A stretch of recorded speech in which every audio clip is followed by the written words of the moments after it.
Well, it's definitely a plan B situation. I couldn't do what I wanted to do, so I decided to weather some wagons instead. Stay tuned and all will be revealed.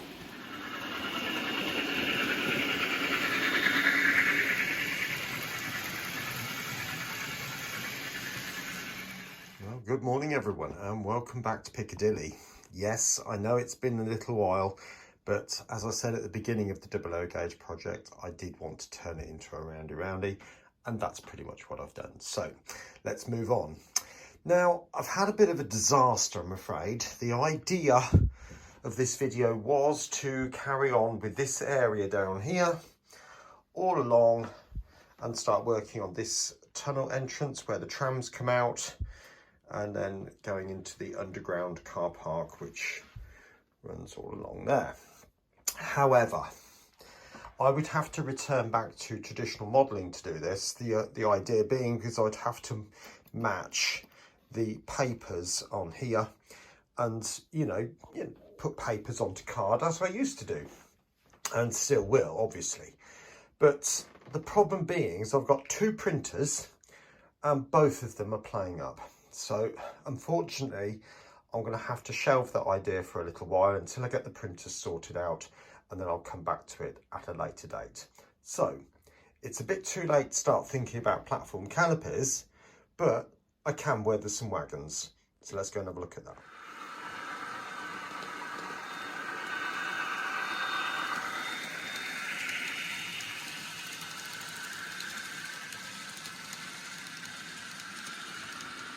Right, welcome back. So this is the rake of wagons I am going to be weathering on this video. Whether I get them all done or whether I get one or a couple is another matter, but they'll all be done over time. Now, these wagons in today's society are in a terrible condition, and they seem to have patches all over them. They're very rusty. They're mostly brown. They've got a little bit of detail showing through. They're just in a terrible state. So I'm going to weather them up as best I possibly can. Bear in mind that an amount of this information, I don't want to get rid of it, but some of it will be obliterated because the wagons are just, you know, if you've seen water trains running up and down the country, you'll know exactly what I'm talking about. They are. Okay then, so stage one, I'm going to be using some of this to go into the panel gaps and also into the crevices down the side of the wagon, all underneath, down the backs and all that sort of stuff. But just before I do that, just pop those apart and keep that somewhere safe. Right, so here we go then. I'm not going to let you watch the whole thing, but just give a flavour of where we're going. Bearing in mind these wagons are in a terrible condition, but to go over the panel gaps first of all would be a good thing to do. Let all the dirt and grime run using sort of crossways motion, because that's the way the rain would fall. But again, these are going to get absolutely disgusting.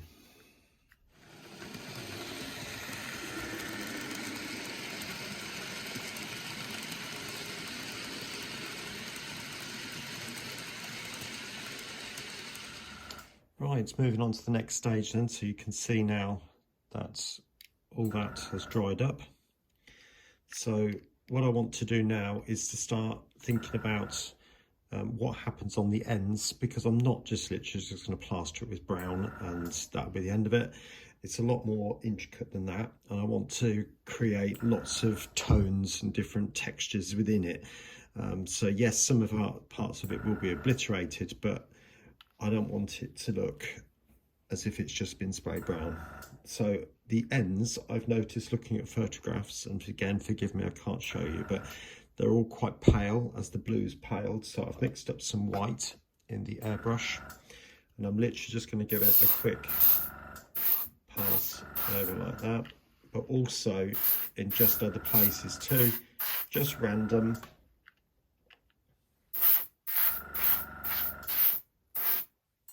Like that. Right, there we go. So you can see that's paled that off quite nicely. Now the next stage, it does look a little bit on the drastic side, but it's an underbed, or if you like, or an undercoat.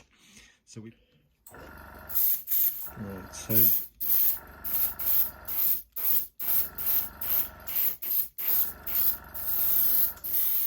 you can see I'm sort of doing it randomly, a little bit at the back there, but that will do for that one.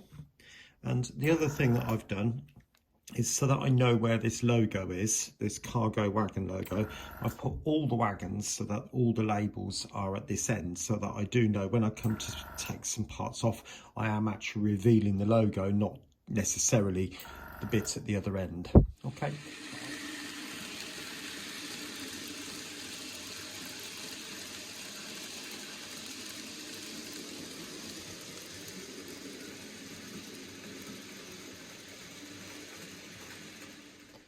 Right, so as you can see, I've gone ahead and given them another coat, which is some of that, which is a Humbrol colour, dark rust, I think that one is. What I'm going to do now is start removing some of the paint, and then I'll put another layer on the top. And I do want to paint some repaired panels, so I'm just going to remove the paint from certain bits of it, just like that, just not a lot, but just enough to give the impression that there is actually something there, and just start to remove some of the logo. That'll probably be okay, not all of it. Right, so you can see I've just replaced some of the panels. If I show you on the other side, I am going to use different colours, probably a green and maybe an orange. I've seen a load of these where one of the ends is painted bright orange, as if that's been replaced. So I'm just going to do that bottom section just there,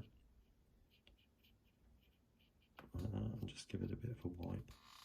Okay, as I showed you at the beginning, so I've done some of the panels now in different places. Yes, they do look a bit patchy, because that would indicate that there's kind of rust even appearing in those. So that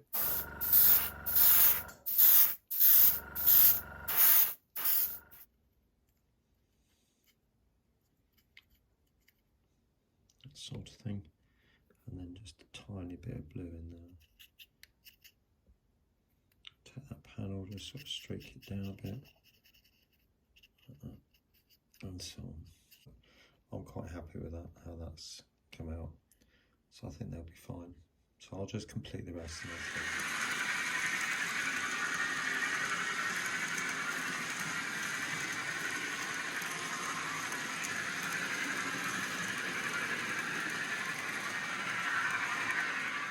Right, I just got to the point where I thought, okay, that's as much as I want to do, and put them back on the layout. And I thought I'd just watch one of Smile videos,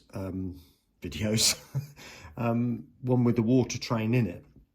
And as the wagons were passing on the video, I could see I haven't gone anywhere near far enough.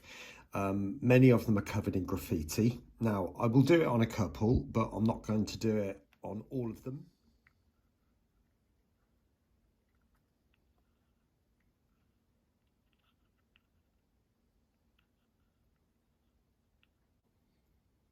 Something like that. Okay, now just hopefully you can see this. I'm just going to write the word hero, not for any particular reason, but, and I'm going to have it so it's sort of coming off the bottom and it's sort of getting a bit bigger.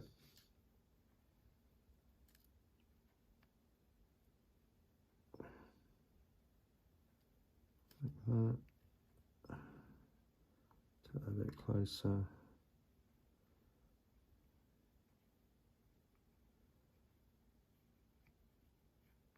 Now I'm doing it with a white pen first of all to give it a bit of a base, so that I don't have to wait too long for the paint to dry as such. This will be fairly quick, like that.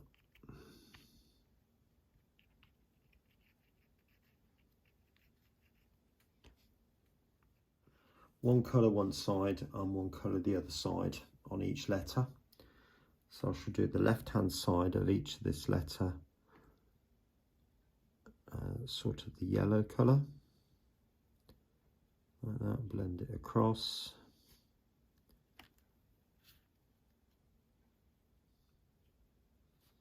Like that.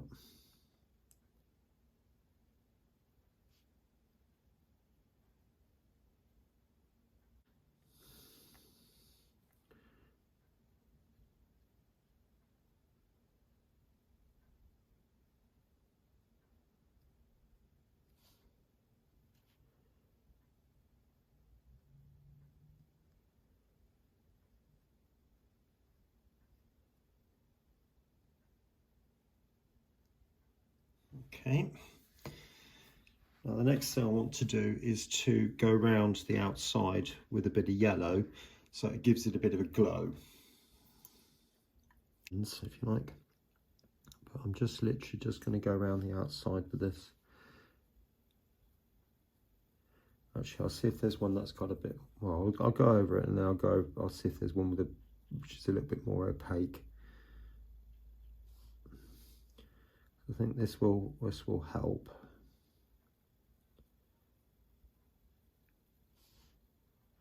I mean, you can see it is giving a bit of a glow. There's not any doubt about that. And if I find another one which is a little bit brighter, might help a bit more. Because of course I'm going to outline the letters in black so that it will stand out. That's better. That's the type of thing I'm after. It just gives it a little bit more of a line going around the outside, like that. Okay. So I'll let that dry, and I'll carry on marking up some of these other wagons. Right, please forgive me. I forgot to turn the camera back on when I actually started the next section, but as you can see, we've got what I did after that is I went around the outside with the black all the way round for each of the letters, and that then lifts it from the yellow background, which obviously this yellow going around the side here. But then once that was in and the letters were quite defined as such, I then started going back in with some white, highlighting the corners and just putting little dashes in varying places, and also these little highlight bits, which is basically a blob and then like a star effect. And I did all that with the white pen. And you'll also notice these little swooshes along the bottom as well, just to sort of give the impression that it's kind of moving, if you like, which it would be if it's on a wagon.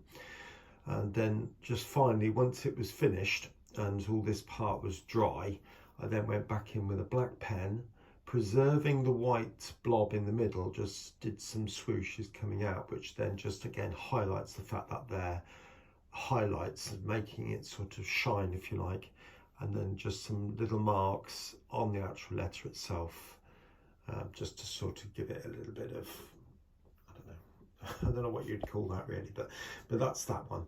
Right, so what I'm going to do now is I'm going to do a drive-by of the whole train on both sides, so you can see. I have done probably 2 or 3 different bits of graffiti. There were some bits of graffiti I wasn't really happy with, so what I've decided to do is do it as if those have been removed, so you can probably still see the image underneath to some degree, but it's either been painted over or sort of rubbed off or something along those lines. So it just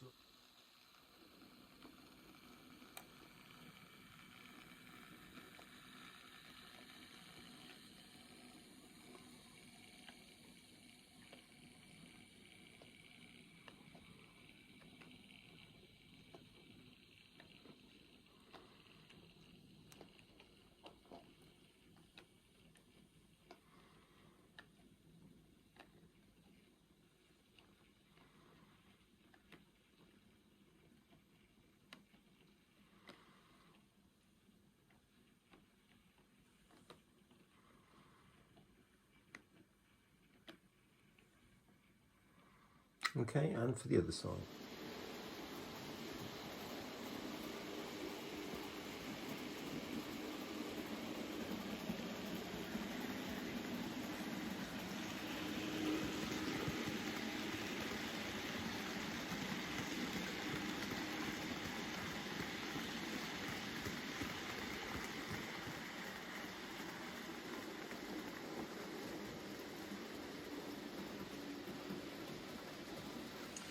Well, as the 66 makes its way back through platform 13, there are the wagons moving on the layout, as you can see.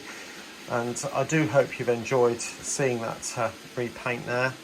It has been a bit of a plan B situation. As I said at the beginning, I was planning to do this area down here, but like I said at the start, the printers have stopped working. So that's the way it goes. Hopefully I'll get them going again soon, but it's not my priority, I'm afraid. But anyway, just as a heads up, I've had the letter. It's been 3 years in the waiting about the windows and doors. So they will be done at some point. Now, I'm really hoping that I can put them off and they come in the summer holidays, when I can take this apart at my leisure. But obviously, all this section, you'll just have to excuse the dump, but all of this section, as you've seen before when I built this, is designed to come out, and it will have to come out, I'm afraid, for that window to be replaced. And also it's the same on the double O gauge layout, so that end board or end table, if you like, will also have to come out because there's a window there too, but that again was designed to be removed. Anyway, on that wonderful thought there, I'll leave that with you, and I hope you have a great week, and I'll see you again very, very soon here on Piccadilly. Bye for now.